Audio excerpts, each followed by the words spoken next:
Welcome to the We Are VIP podcast.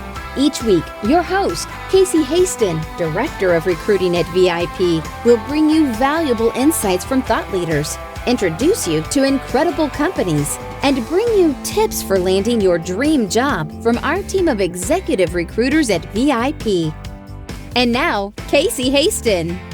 Welcome to the We Are VIP podcast, a podcast devoted to adding value to your career or candidate search, brought to you by VIP. I'm your host, Casey Hasten. I'm an executive recruiter, director of recruiting with VIP, and your all-around hiring guru. Today, I'm going to do something a little bit different. I know we're normally bringing on motivational speakers and, people that are going to give you tips to land your next best job. But today, I want to highlight a couple of our directors from VIP and share a little bit with you about how they impact companies every single day.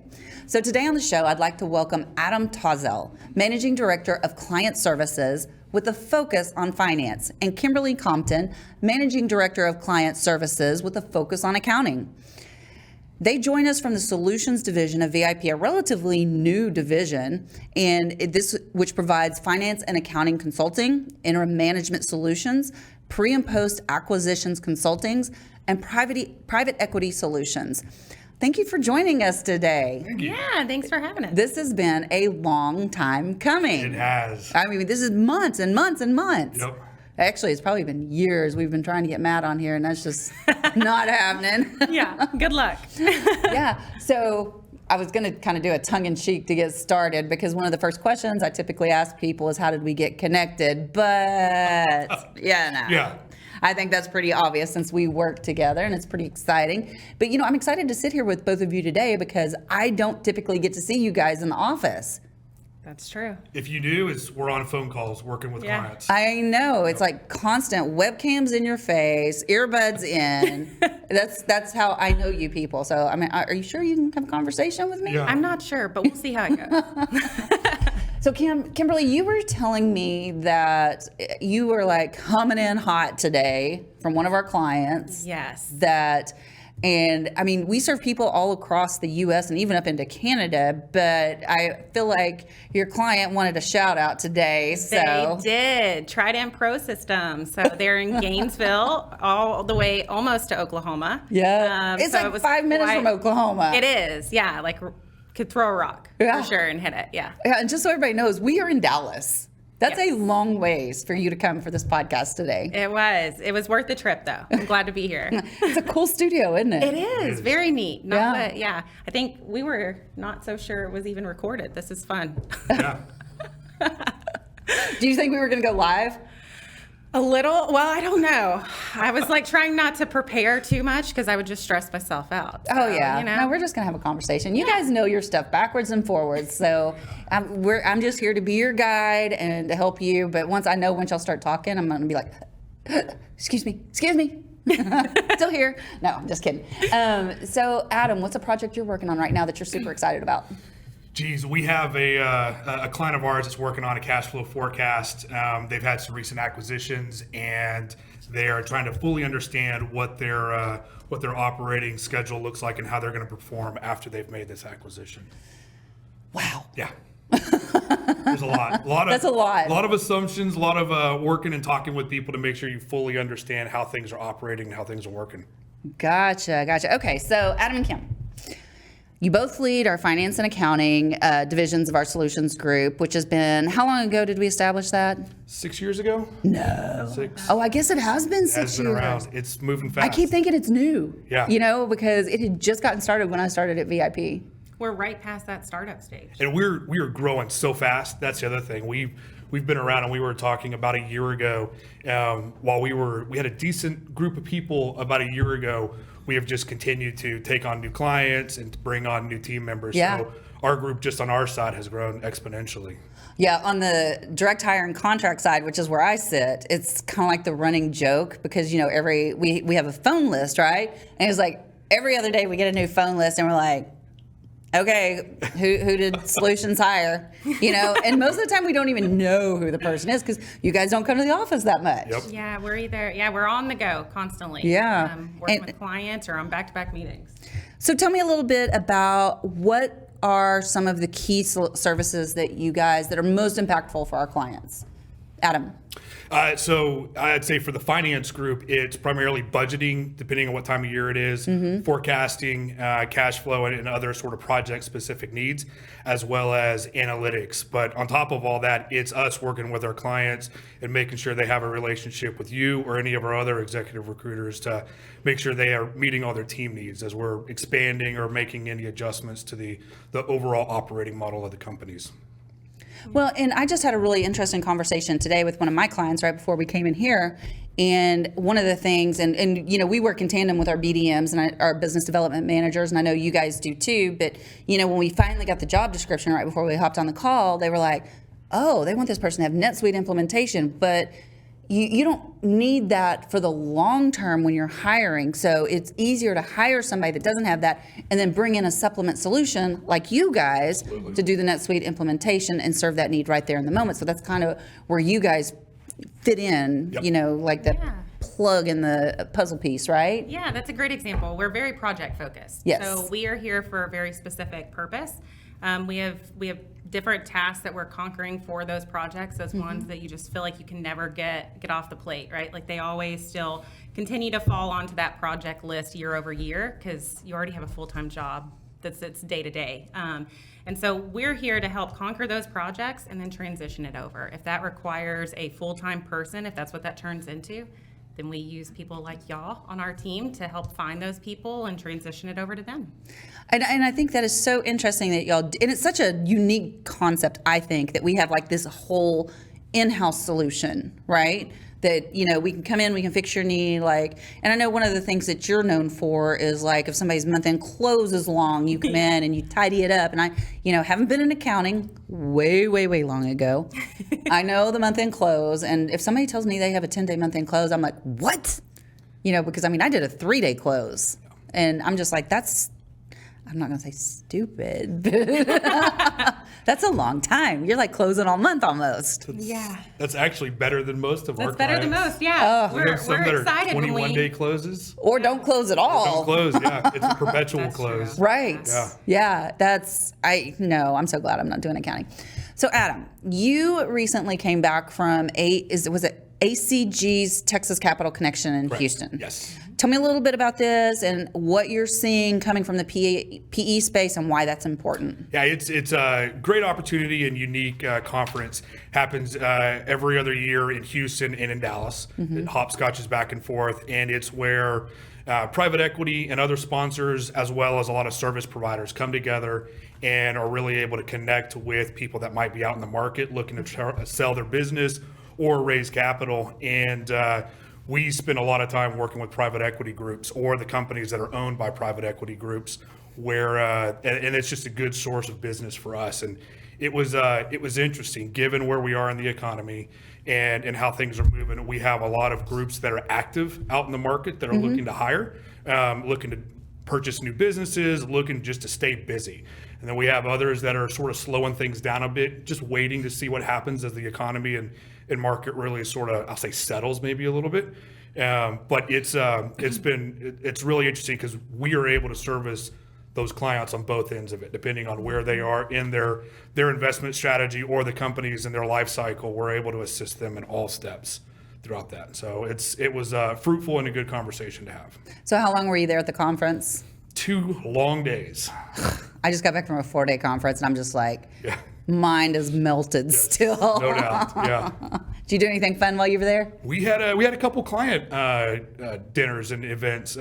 Some of our private equity groups that we work with on a regular basis were there as well, and so we're able to really connect and foster those relationships outside of sitting on a video conference or in person talking business. It's always so much fun when you get to sit with your clients and build those relationships and just build that rapport. I love that. So we've gotten lots of requests from clients lately to help companies create more visibility with cash flow forecasting. Yes. Tell us a little bit more about where these requests stem from and how you are supporting them to enhance their visibility. Let me start with Kim this time. Yeah, so I mean, we've got a lot of requests actually coming in to help with cash flow forecast, especially coming into the end of wrapping up some of these audits and budgeting. I'll let Adam focus on budgeting, but a lot of wrapping that up and getting ready to go, okay, what are we looking at going into here? What do we need to prepare? Our cash didn't come in where we necessarily thought, or how are we going to be tracking going into Q2? And so a lot of people are finding that they maybe aren't quite as clean as they thought they were. That some of can I just say I was one of them? Yeah. Or maybe they thought they could just keep pushing it off, and waiting, hoping. And so a lot of what we've been helping on the accounting side, you mentioned month-end close and making sure that we're getting those numbers as accurate and quickly as possible, right? But also making sure that we take the time to review them and make sure that we're providing finance the best numbers that we can and the best explanations to go with them, to see, especially with the economy and the changes that we've been seeing, not only for how we're staffing, but also what a lot of our companies with the unprepared, what are we going into here? Yes. And I just want to say thank you, because I'm not kidding. I came to you, I run a second business, and I came to you and I was just like, I've been out of accounting for so long that looking at it just made my brain melt. And I was just like, please. And Kimberly, you were so gracious. You were like, just give it to me. I'll write you some, I'll automate some systems for you. We'll make this work. And I was like, thank God for internal solutions. And I still need to follow up there. So I haven't forgot about you. We're gonna get you complete. I did file my extension on the taxes though, so we're good. Good. 2 days before, I was like, oh my God, this is due this month. Yeah, so, we have more time now. So Adam, how do you respond to that question? So forecasting is one of those areas where, as Kim mentioned, depending on sort of where the company is in the year, they might have sort of missed what they thought they were going to be able to execute at. And so that's getting into more your troubled companies, distressed companies, where cash is just starting to get tight. And my background, I've spent a lot of time doing bankruptcies and restructuring work and working with companies in sort of distressed situations, and really managing that cash to almost to the day, to the week of what's coming in, what's going out, and working with vendors to say, hey, we're not going to be able to pay in a timely manner, and working with customers to say, hey, if you can bring something forward a little bit, pay us a little bit faster, we'll make it worth your while.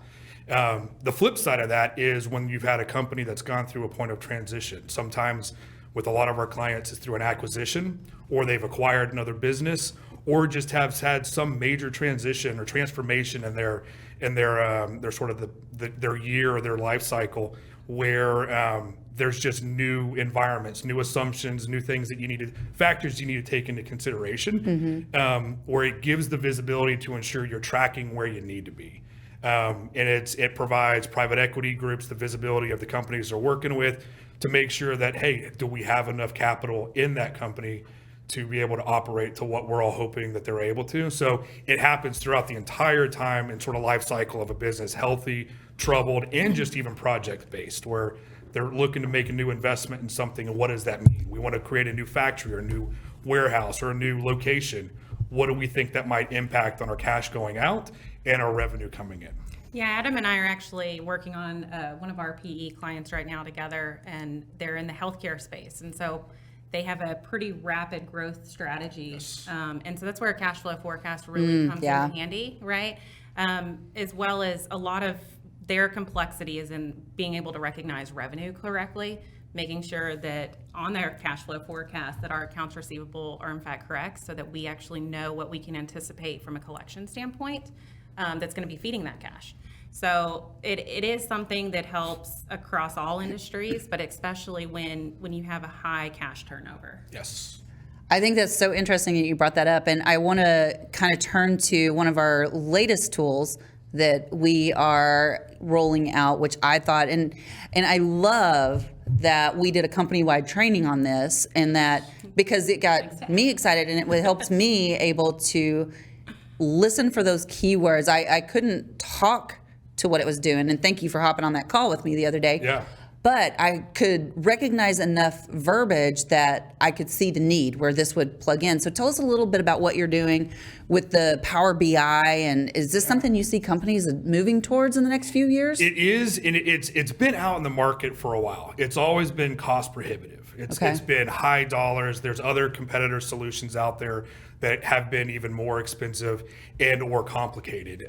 Power BI is a Microsoft solution. It falls within the Microsoft 365 price point. So if you're not already paying for it, it is a very, very, just slightly over $100 a year per user price point, and it allows you to visualize any type of data, whether that be your financial data, certain KPIs, and also operational data, even moving out to logistics and call centers where you're able to see, hey, we've had people call in, let's pull up some information, get all the information on the client, and be able to visualize that in a very quick and very simple and easy in manner. And we've been rolling out our team and developing our team, and it has caught on amazingly to where we are hiring left and right to build our team up. And with Kim's help, with a lot of most of our projects can be very inner line of business related. Where we're working with you in the recruiting team, but we're also Kim and I. She's solving one part of the problem, I'm solving the other part of the problem. And in this example that we were just given, where I'm helping her on a cash flow and she's doing some revenue recognition, there's also a Power BI implementation there.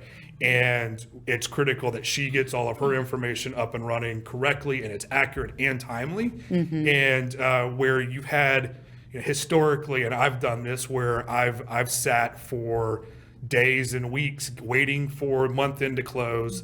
There is a board package or somebody needs to get some sort of information out to have a good conversation. I spend 24 hours putting a PowerPoint presentation together, wake up the next day and somebody says, hey, we've made some changes. And I have to go through that iteration all over again and do that. This allows you to be able to just update that information, whether it be automated or manually, and access and view that information real time. So it's pretty powerful. Yeah, you're able to access it from your phone. Yeah, that's really great. So incredible. And it's like real, like this is how the company is performing right now. Yeah. Yep. Right now. And and you can take, the way I understood it, anything you have data on, you can create a dashboard on. Yes. And put some great graphics on it. We have heat maps of the U.S. or a certain area where if you want to see where all of your stores are at and see for inventory, whether you have enough inventory at one location versus another, you can be able to see that and view that real time.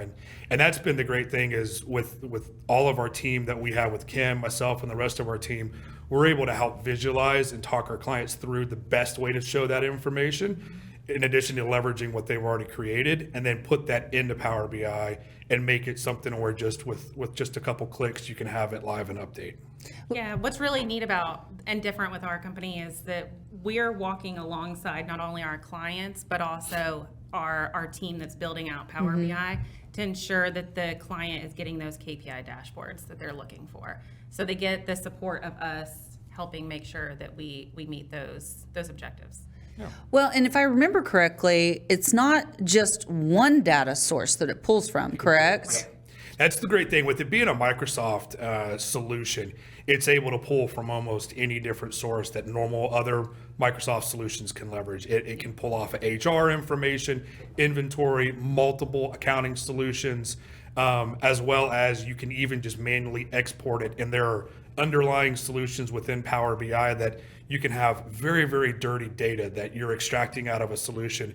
You just copy and paste it in, and it's able to clean that data up for you without you having to sit there and go through and make sure signs are the right way, or if something's gotten merged together, you're having to go extract it all out. You can actually train that data. Okay. Yeah. So Kim, we've talked a little bit about some of the recent trends and challenges that our clients are facing in the finance section. What are you seeing on the accounting side? Oh, that's a great question. So I've got a couple of different clients that, like Adam mentioned, that we're actually working together, and it seems like a lot more moving that direction, that as Power BI is becoming more and more in the market, that we have we have a lot of instances where we need to do some data cleanup in order to work with finance to be able to get that into Power BI. I think nearly every client I have right now actually wants Power BI. That's pretty awesome. Because it's great. It is. Yeah. So I would say that's a big thing, but it really is partnering with accounting and finance to ensure, like the client I mentioned that Adam and I are together, one of them that we're together on with the revenue recognition. It's one of those things where I'm having a conversation with Adam going, okay, well, we've got to make sure that it looks like this, that, our unbilled revenue is like this, or that you're cleaning the data in this form because that's how we need it to mirror in our system, right? Like we need to make sure that these match. And I can see why that's so important, because how long ago did the revenue recognition standards change? It's just been a few years, right? Yeah, to 606. Yeah, because it was, what was it before? Oh my gosh. It's been a day. I know, right? A very long day. I should remember this too, because it was such a big thing. So, but I mean, that was a big transition when they put out that pronouncement to ASC 606, and they gave everybody, 2-3 years to get compliant. And so, I mean, I just want to stress how important it is that you have those analytics to make sure that you're compliant. Right. So they don't come back on you. And then that actually leads me to one of the other things that we do is the technical accounting standard implementation. So ASC 842 has been a really big one for us this year. And actually the twist that it has on with revenue and 606 as well. So a lot of people thought, oh, this is just going to be leases, like that's not going to affect my revenue. But they didn't consider the people that actually lease to people, right? So like it did change things a little on how you recognize that revenue. So we've been helping a pretty significant amount of our clients with that too. That is just, and the project you were helping me on, we were having a revenue recognition issue. Yes. And I wasn't recognizing it correctly because I didn't know what I was doing. You're not the only one. I know, and then you're like, ASC 606, and I'm like, take over. Solved. Yeah, we're like, I don't even want to talk about this, guys. Blast over. I'm not listening. It was anymore. so bad. Yeah. It was so bad. So, well, this has been really interesting. So if there's one thing that we didn't cover today that you want to give as a takeaway, how people would benefit by contacting our VIP solutions groups, what's the takeaway that you would share with them, Kimberly? I think the biggest thing is really considering those projects that you're struggling with, or if you have high turnover and that's something that your company is really struggling with, at least let's get on a call, right? Yeah. Let's talk about it. Let's discuss it, what we've seen in the market, what we've been experiencing with our clients, how we're helping them with those same types of scenarios, and see if we're able to help you come to some kind of plan to tackle that. Whether it's with our company or helping connect you with somebody in our network, either way, we want to just make sure you get what you need. One thing I love about, and I just want to throw this out there with VIP, and you just said we want to make sure that you get what you need. Truly, this is probably one of the best companies I've ever worked for, and I say that all the time, and I don't say that because they give me a paycheck, because if I wasn't happy, I wouldn't stay. Right. Truly, they are all about giving value first, and I think we give away way more than we charge for. Oh, yeah. And I know you guys do all the time, because y'all are always going in and doing consults and stuff like that, and solving problems during the consult, right? Yeah, and the thing that I love about VIP as well is not only are we trying to help you find a solution, but we also want to support the people that we place for you. Absolutely. Right? So those, when you go into a new role, we want to make sure that you have those resources. So considering us for solutions, whether that's to help you with some of the problems that you're facing, or making sure that you're choosing us for candidates, because we're going to make sure that they're supported going in with you. Absolutely. Adam, very quickly, we're almost out of time. I think that's, y'all said it very eloquently. We're relationship driven, and it's because of our unique structure, you're able to, we need to have those relationships where you might come back to our solutions team every once in a while, but as there's turnover and any other needs, you want to be able to have us be able to leverage both sides of our company any point in time you need. So executing and establishing relationships is our bread and butter. Yeah. I love it. Okay, I'm not going to ask you all three of our VIP questions, but I am going to ask you both the same one of our VIPs, okay? Okay. What is one thing you do each morning to set your day up for success? Aren't you glad I went with him first? That's a great one. I know, I love I'm really that. glad you went with it. I'd say setting me up for success, and actually I have to have help doing this. It's with my two sons and getting them ready for school, and it sort of gets me in the mindset as we're driving to school and we're going through carpool. I can start thinking through my day, and it's really sort of doing that. And Alexa is fantastic at setting me up for success when I ask her what my morning is. Seriously. Oh, Yeah. I haven't thought to do that. Oh, it's great. She can walk through and give you your calendar and any other sort of hot topics you want her to sort of highlight for you. So it's great because it can actually give me a little bit of mindset to remind me when I have a podcast in the afternoon. Exactly. What about you, Kimberly? I would second what Adam said. I love every morning, getting my kids ready for school, and on the way to school, every day I ask, are you ready to have a good day? Are we ready to conquer this? And they're like, yeah, and so just really setting that mindset and getting your mood in the right place, ready to walk in. Because I will say, I'm not sure I want Alexa to tell me my calendar every morning, right? Like, my goodness, that would be overwhelming. Might take an hour. Yeah, it might take a while for her to walk through all those meetings. But that really is it, setting my mood and getting ready to go out and help people. I think that's probably my answer. I love it. Thank you guys both so much for coming and sharing a little bit about our solutions department. We brag on everybody else on this show. We don't do it enough about our own company. And so I love that. How do people get in touch with you? What's the best way?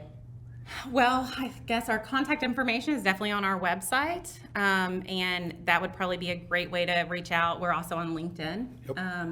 WeAreVIP.com. Super easy. Well as, it's pretty easy, and our pretty faces are on there. Yeah. Awesome, guys. Well, I just have one last thing to say to you. You are literally VIPs. Heck yeah. Yeah, we are. I love it. And that's a wrap for today. Join us next week here on the We Are VIP podcast. We'd love to know how we can help you be a VIP. To find out more, log on to wearevip.com.